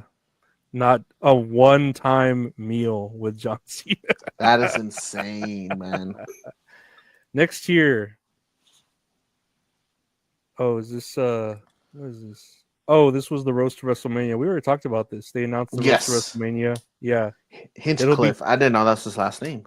Tony Hinchcliffe. It'll be taking place Sunday, April 20th at 10 p.m. following night 2 of WrestleMania. So it'll be right after night 2. Man, people are gonna be tired, no? After night 2 of Mania? I'm about to say, like, to be done with night 1, do night 1, or you're doing well for sure. Friday they're gonna do SmackDown, they're gonna do the Hall of Fame, and then they're gonna do night. You know, is NXT doing something too? Like in the middle Stand of and the day? Deliver, and then you have night 1, and then and then you have night 2, and then you have this roast right after night 2. Mm-hmm. God, it's gonna be a lot, man. That's a lot of wrestling content. I wonder if it's in the same. I can't be in the same stadium. I wonder where it's because I would imagine if you bought tickets, if you can afford tickets to WrestleMania, you would want to go to this too, and to like, oh man, we got to leave traffic, and you're like trying to get the fuck out of there to go to the next venue. And it's like, I don't think night 2 of Mania is gonna end exactly at 10 o'clock. They got to be on a tight schedule to fuck. 10 p.m. PT. What is that? That's Pacific time. So is that midnight? Central? That Central, because they're 2 hours behind in Vegas, or is it 1 hour? It's 2 hours behind. I think so. When it starts at 6, that means it starts at 5. No, 4 here. Right? No, it starts still at 7. I think. You think so? Maybe 6. Man, I don't know, man. I hope it's dark when it starts over here, man. I want to be able to watch it outside. I don't know. That's a lot of shit going down for WrestleMania weekend. That's a lot of events. Shit. It's a lot of fucking shit. That's a lot of events. That's a lot of events. That's a lot of nuts. He just left with a roast. Next year, Alberto El Patron has reportedly received a wrestling ban in Tijuana following an incident with a fan during a AAA show. Fans reportedly threw coins at Patron, which resulted in him jumping into the crowd to confront the fans. He then seemingly threw a chair towards the fans, which resulted in another chair being thrown. An elderly woman was heard during the incident and taken to a local hospital. In response to this, the Tijuana Wrestling Commission took action and banned Patron from wrestling within Tijuana for 6 months. Damn. What a piece of shit. I like how the worst thing could happen is he throws a chair and like everyone moves except an old lady. I know, like with their purse like this, just like oh she has like her yeet hand or something. Oh, the fingers like this. Oh, like the foam finger, the foam hands. Man, but in all seriousness though, that fan should have been throwing pennies. You know, like, I mean, to throwing shit at the wrestler, first off, in general. But Alberto Patron is a fucking piece of shit. So. Is he? Oh, yeah, he's terrible. Like, he's a bad human being. Oh. He was engaged to Paige or Saraya for a little bit. Oh, it's that dude. Okay. He was Alberto Del Rio. Oh, you never watched when around that time. No, but I know that name. Okay, yeah. So Saraya proposed to him in a wrestling ring. Yeah, I forgot where they were at, but it looked like some local show, and they were engaged for a little bit, and then they broke it up because there was like recordings of them arguing like real fucking ugly at an airport, and there was like not signs that he was like physically abusive, but like he had like anger management issues, like throwing shit. Like verbally abusive or whatnot. Like real can't control his fucking temper. Like it's a really bad image for the Mil Mascaras name because that's his grandson, I think. Mm-hmm. Don't quote me on that, but I know he's related to Mil Mascaras, yes. That they're related somehow. But nothing but bad news has come out from Alberto El Patron. I'm gonna look up a list of all the shit he did because now I need a recollection. I mean, you know, like, of course, there's that line between the fan and the performer that you shouldn't cross, and the fan shouldn't have done that. But, I mean, this dude's been in the wrestling business for how long? He should know how to control his anger with the fans, you know? He should know better, you know, being a veteran. I could see, like, a rookie doing maybe shit like this that's, like, in a fucking, you know, like a wrestling show that doesn't really mean shit, but professional that's been in the business forever. He shouldn't be doing that. Oof. Shit, big yikes. Alberto Patron's criminal charges dismissed due to missing witness. Oh, son of a bitch. 1 charge of aggravated kidnapping and 4 sexual assault charges against former WWE champion Alberto Del Rio or Alberto El Patron were dismissed on Friday after a witness does not appear in court, according to Barrett County, Texas court records. Oh, wow. That was here. Court records show that an arrangement was held on Friday along with a hearing on trial, with the actual trial being set for Monday, December 13th. However, the case was dismissed due to missing witness. Court records show that due to the dismissal over missing witness, Patron was released from pretrial supervision, released him from all liability in the case, and his $50,000 bond was returned. $50,000 bond was returned. The case status is now closed, and there are no court costs or fines across with the case. Let me see. Yeah, because this was in 2021, but the case was affected because of COVID, so it kept on getting pushed back. Yeah, it kept on getting pushed back. Patron was facing between 5 years and life in prison if convicted. He was indicted on October 2020 following an incident with a woman that he was involved with at one point. He was first arrested in May 2020 after the victim went to the police to report an assault, but he posted a $50,000 bond and was released from jail. The incident was then handed down that October. The complaint alleged that Patron became angry with the woman and accused her of infidelity and then proceeded to physically assault her. The victim was also alleged that Alberto slapped her across the head several times and forced her to wear a dress and dance for him.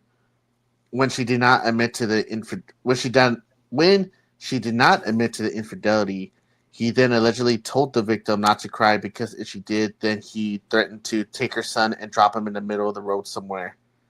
Oh, right.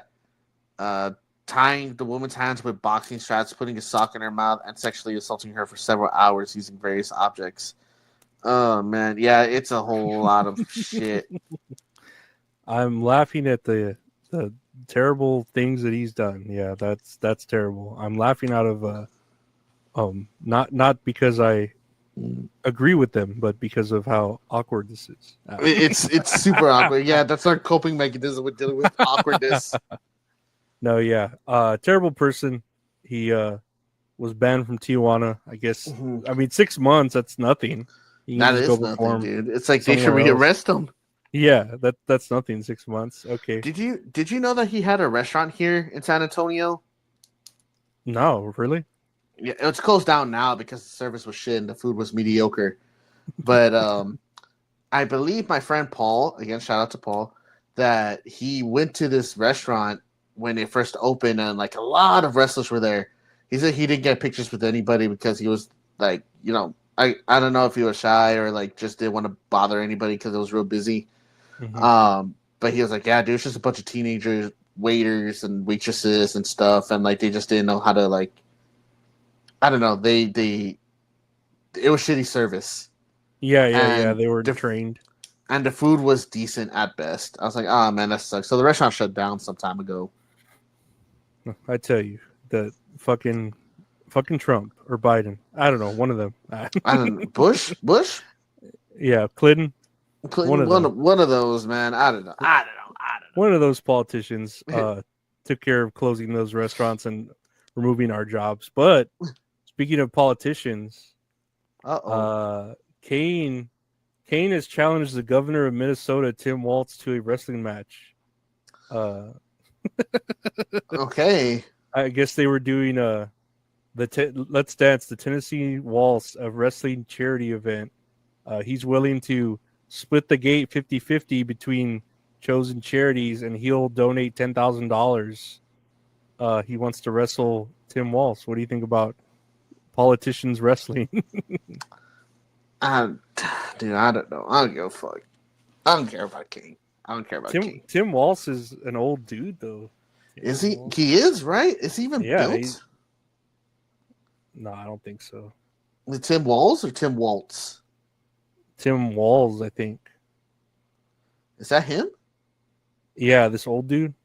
Huh. Oh, look, he's not built. No, fuck no. He's absolutely not built. What? No, Kane would have to fucking lead that whole match. I know. It's like he's going to sandbag him everywhere, dude. Kane's just going to tombstone him like he did Pete Rose or whatever, like every fucking... with his legs spread open like this because he can't keep them straight. I mean, if it's for charity, that's cool. It's, you know, there's worse ways to get money for charity. Yeah, true. So I don't know. I'm indifferent, but more like I don't care. Yeah, Kane is. I don't know. I see all the things he says now, and they're like too right wing. Where I'm just like, oh my god, like what do people really fucking listen to you? But then he is a politician, so he's gonna fucking be fucking leaning completely on one side or the other, you know. Yeah, he's gonna have support no matter what. So it's like, I guess. Mm-hmm. Nope. Fucking next year, Kurt Angle expresses gratefulness that fans have dropped the name Perk Angle and now use Peak Angle. I was really pleasantly surprised that they responded that way. It makes me know that I have true fans out there that really enjoyed my career and loved me for what I did. I'm just grateful that they're going to drop the name Perk Angle. It reminds me of a dark time in my life, and it's something that I don't want to have to deal with anymore. I dealt with it already, and it's behind me. Hearing Perk Angle just makes me think I'm known for that. It was not cool. I'm just glad that they're now using Peak Angle instead. I'm very grateful for that. What do you think about them dropping the Perk Angle name for Peak Angle? He's just like, can you just call me Kurt? Like, please, can you just call me Kurt? Why do we have to make it sound like Perk. It's the same Like thing. it doesn't have to be a meme name. Just call him Kurt Angle.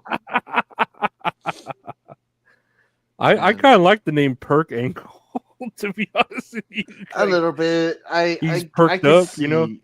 I can see why he doesn't like the name. Yeah. So it's like I get it. It's for Kurt Angle. He deserves all the 5-star matches. No, absolutely. Whatever Kurt Angle wants, Kurt Angle is gonna get. Damn it. Yeah, he's such a nice person. Especially, I mean, he was nice back then. We just didn't know it, you know, because he was such a great heel. Mhm. But and then he was going through issues, obviously, like fucking drugs and stuff. But now he's just such a nice, grateful sounding person. I don't know. I wouldn't call him Perk Angle to his face. Is that what people were doing? You know? I don't know, man. I guess I'm pretty sure he pays attention to social media for him to be noticing. They're almost on time. Look at that, fucking bastards. Yeah, pretty good. Pretty good. But I feel like he notices enough to where fans reply to him like, "Oh, Perk Angle, like Perk Angle was the best," because it became like such a meme, you know. Especially with all the videos that would come out. But it's like, dude, that was like some of the best wrestling, you know? Like, he's just a very talented wrestler. Like, can we just acknowledge him as a good wrestler instead of the fact that he was on drugs at the time? Do you think he was at his peak in TNA or in WWE? TNA. TNA? See, I don't remember do. watching any of that. Yeah, I watched some of him in TNA because TNA came out at a weird time back then. I'm trying to remember the channel. I think it was Spike TV. Yeah, Spike. But it was just good. And Kurt Angle put on like good matches. I never saw like the pay-per-views. I would just watch the matches like online, like on YouTube.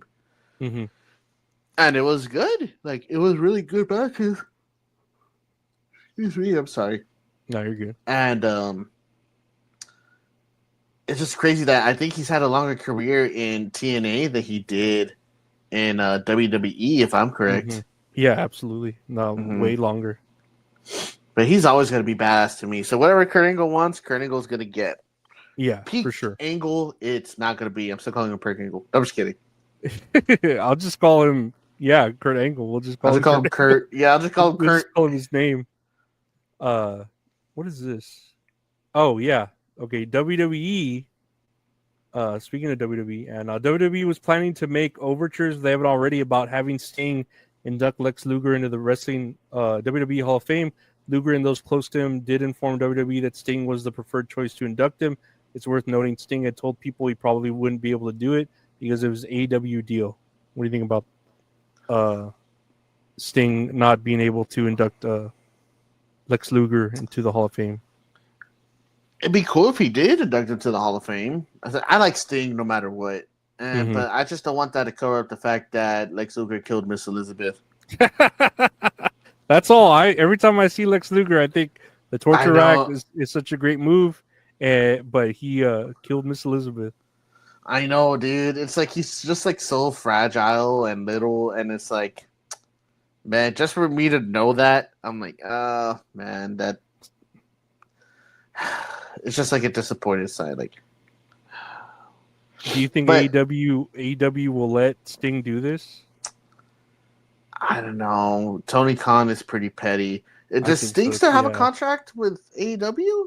I think he has some sort of Legends contract with AEW. I think so. But does it consider a Legends contract? Like, I know he finishes time off there, but how do you say he wasn't there for a long time? Yeah, but I think they still have like something in the line of a Legends contract to where they could still sell his merch and like monitos and shit like that, you know, of Sting. So that they could still do that with AEW, and I feel like that's what and he was cool with it. Like that's something that, of course, he's like, oh, I don't have to wrestle anymore. I retired here, made up for that terrible WWE match.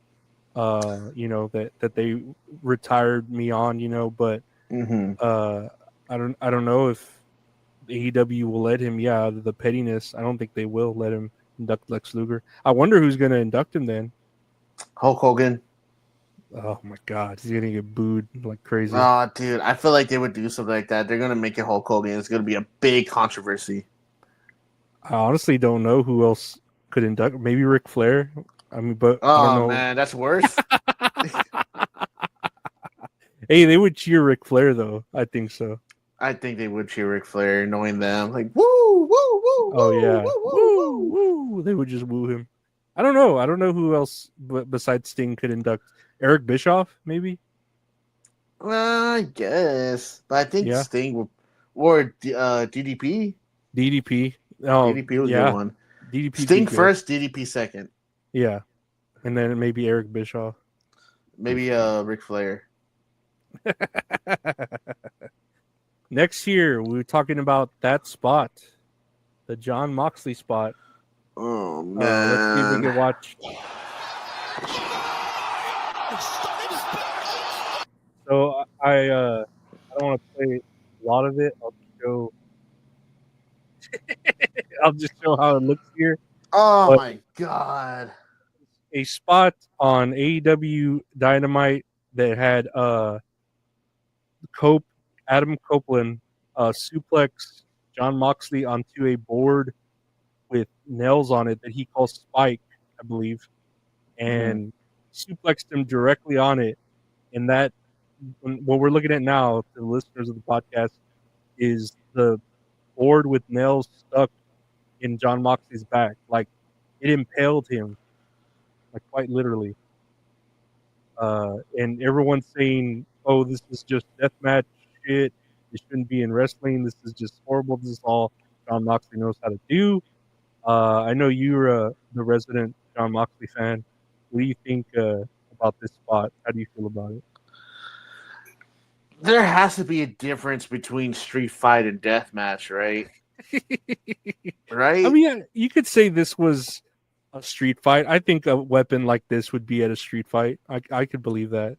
I don't think I would fight a weapon like this on the street. Like I would expect like trash cans, tables, street This is a signs. medieval style weapon. I don't think you'd find it. Oh in this man, it's like fucking- next thing I need them to use a fucking Morning Star, you know, like bring in a Morning Star, javelin, a trebuchet, you know, launch them across the mace. fucking arena. Yeah, mace, taser, fucking dude, man.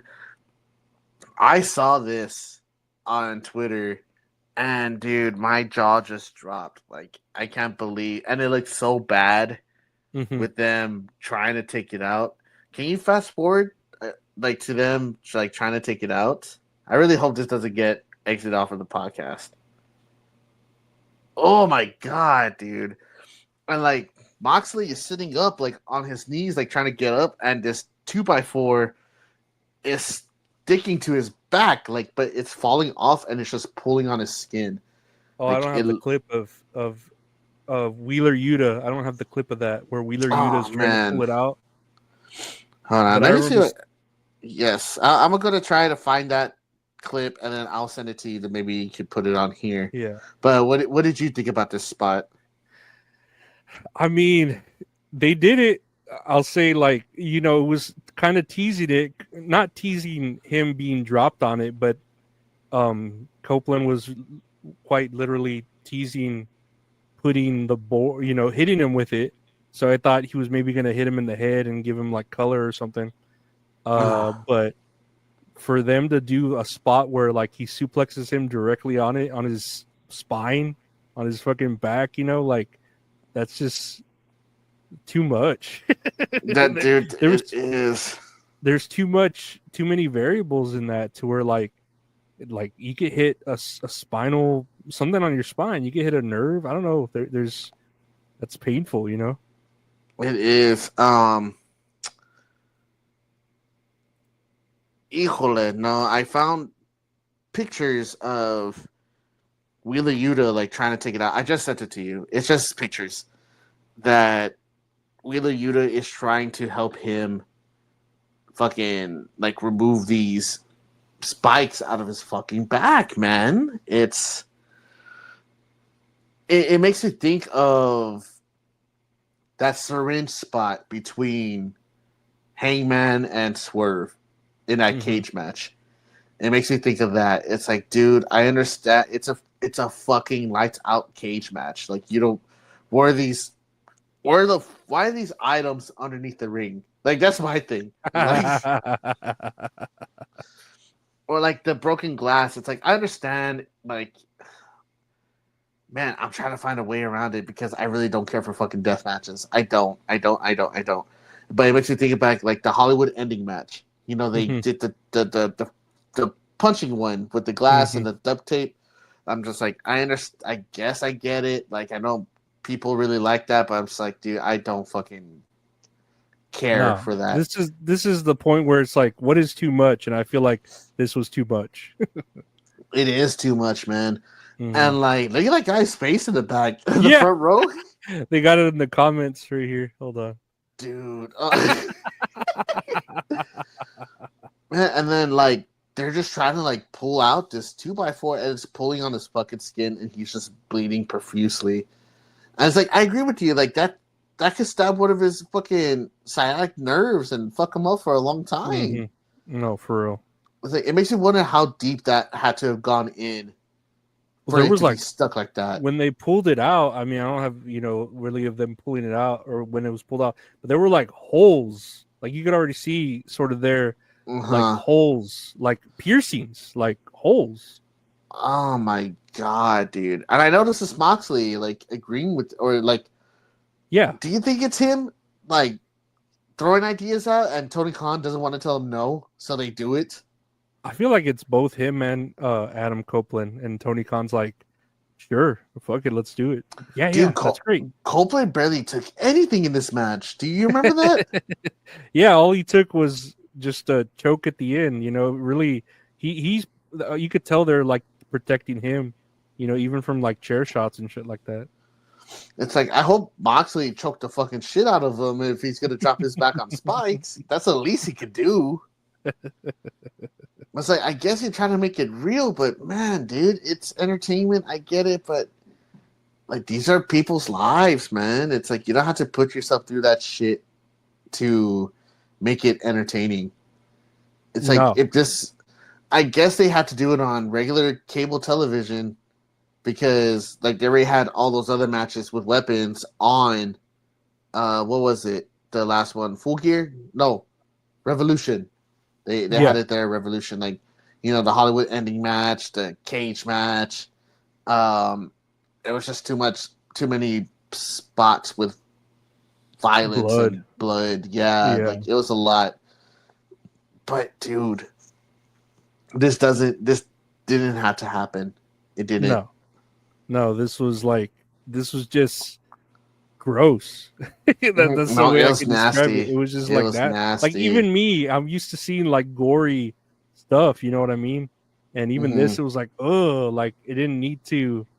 It was just uncomfortable. How it came out. I feel like shit like this might make them lose their deal, right?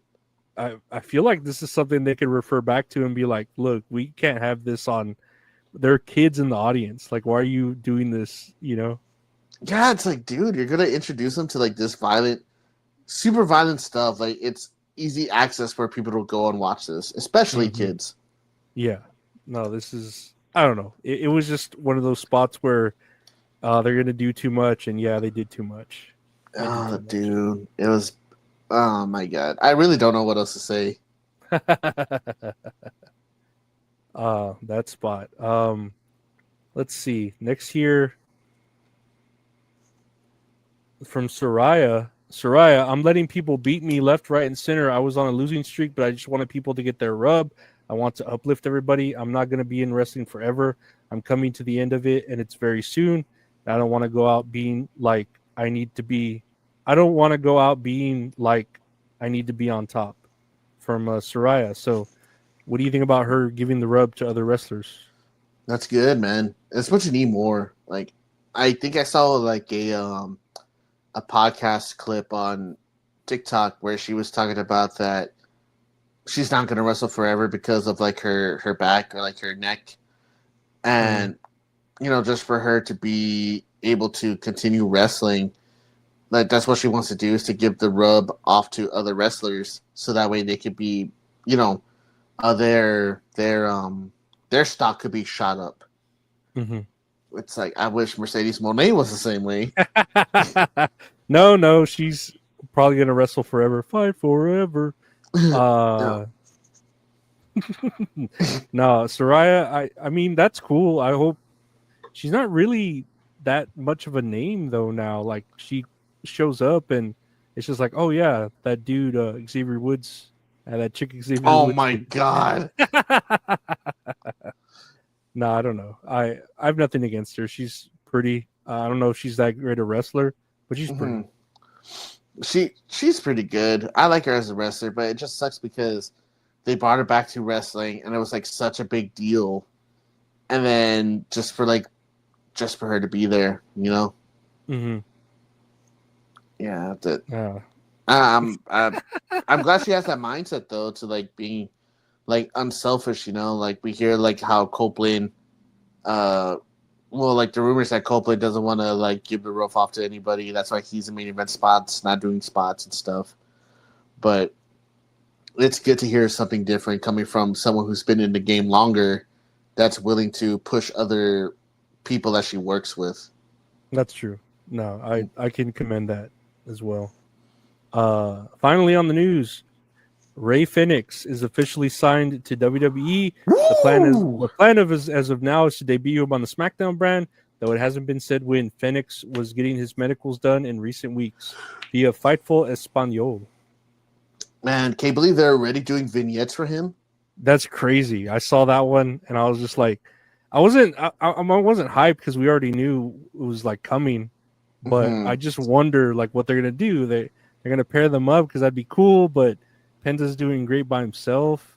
I wonder like what they're gonna do. I mean, the thing that pops into my head is everyone's gonna attack Penta because Chad Gable, you know, he's found the secret to luchadors with the mask, and they're gonna attack him and overpower Penta, and then Fenix is gonna show up to save him.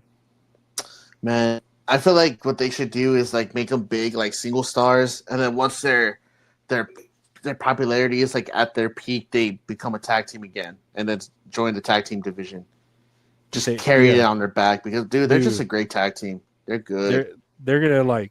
I hope they hold the belts like Roman Reigns for fucking like 5 years. Yes, I hope so too, man. There's a part of me I really want that to happen. I don't care who jobs out. Fucking give them Otis and whoever, you know, fucking job everyone out. But yes. Otis is great. I'm thinking about that match Otis did with Gunther. It was like, cool. Son of a bitch! And then he rips his shirt off. But we can't wait for Fenix. We cannot wait for him. Okay. Fenix is great. He's great. Love the guy. Good family man. He's great. He's perfect. Phoenix. He's awesome. Phoenix sounds like Phoenix. I'm sorry. He flies like a bird because he jumps everywhere. It's great. It's fantastic. He's a flaming bird. I love the flaming bird. The great you rise from the ashes. Get into botches and fun stuff last year. Here's Macho Man Randy Cabbage. All right, we should end the episode right here. There's nothing that's gonna top this.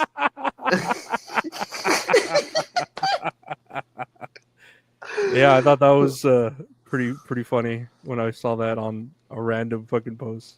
That's kind of badass. I actually really like that. Here's a teaser.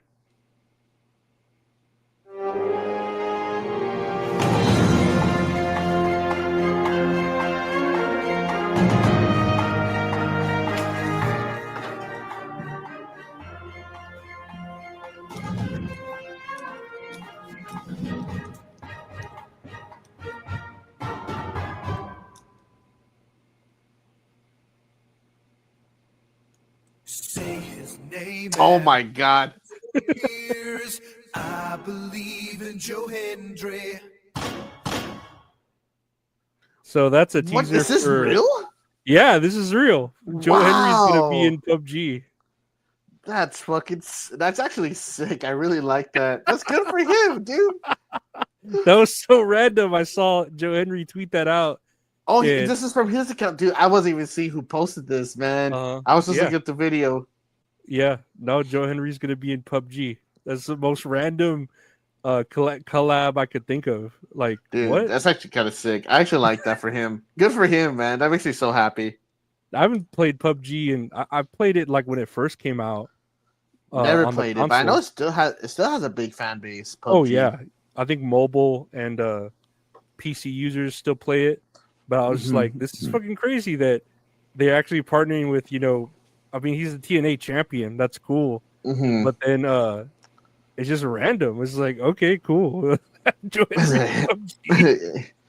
Dude, hell yeah, man. Good for him, man. That makes me so happy. I just wonder what is gonna be like unique to it. Because yeah, we've had, WWE and Call of Duty and Fortnite, and it's just like, oh, TNA and PUBG, like, oh, that's so funny. Oh, haha. That's no, but I'm not gonna belittle the fact. It's Joe Hendry, man. I love him. That was pretty cool. That's cool. Here's the Here's Mona Live in Italy. I guess this was in Italy. Wow. There's the Mona Lisa, but it looks like Liv Morgan. Man, that looks good though. It looks like it's on. Well, it is. It's on like a fabric, like a tarp, almost like a fabric tarp or something, like printed out. That looks crazy. That looks really good. People are just making fan art, putting Liv Morgan's face on the Mona Lisa. Dude, that's. I like wrestling. Yeah, I like wrestling. It's funny. Great. Yeah. Next here, what is this one? Oh, here's a picture of the plank in Jon Moxley's back. Oh no, not Plank! Oh my god, I love how they made Plank super fucking long with the handle on the bottom. Yeah. And lastly, here, I know you sent me this, and I had seen it like right before you sent it to me. Make sure they're down. Roger, I'm on it. Coming around, heading 250. Roger, lined up. Gold Eagles on the ground. Micro snipers on thermal. Over.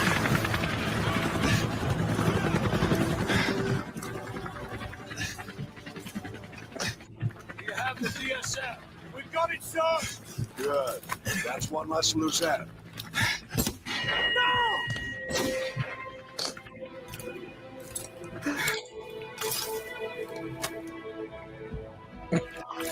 Area is sanitized. All targets destroyed.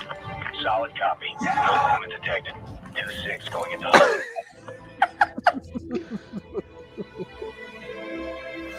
Oh man.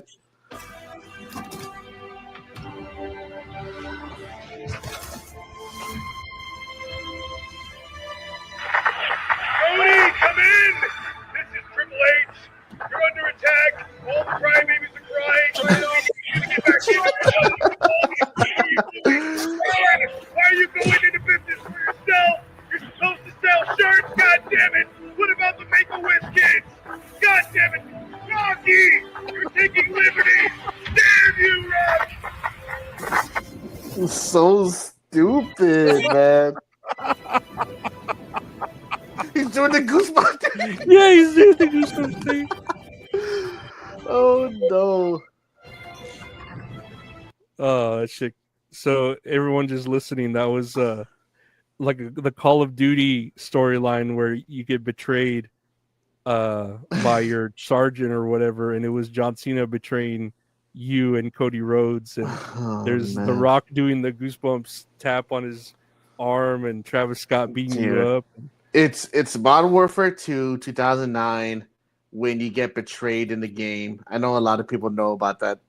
You know, they know about that scene, but dude, that's just great. I love The Rock just fucking doing this. That was fucking hilarious. Man. Man. But no, that's another day of wrestling, another day of kayfabe, and that's all kayfabe, guys. I want to thank everyone for listening, liking, rating, reviewing, subscribing, commenting. All the stuff that interacts with us really helps. I want to thank Gabe for being here. And Gabe, what do you want to say to the people? Nothing, man. You took the words right out of my mouth. Thank y'all guys for liking, commenting, subscribing on YouTube. Hit that notification bell and giving us a 5-star review on Spotify. All that helps out the channel. And also check out That's All Kayfabe merch on stickermule.com/that'sallfunny. Yeah, no, we got great merch there for all the shows. Yes. Especially That's All Kayfabe. Yes. Y'all like and subscribe. It's available on every podcast platform. That's you can literally go on Amazon Music or Amazon or Audible, and it'll just be there. It's pretty cool. Hell yeah, badass! It's great. It's great. Yeah, but yeah, I want to thank Gabe for being here. Thank everyone else, and we'll see y'all later. Everyone, take care. Bye.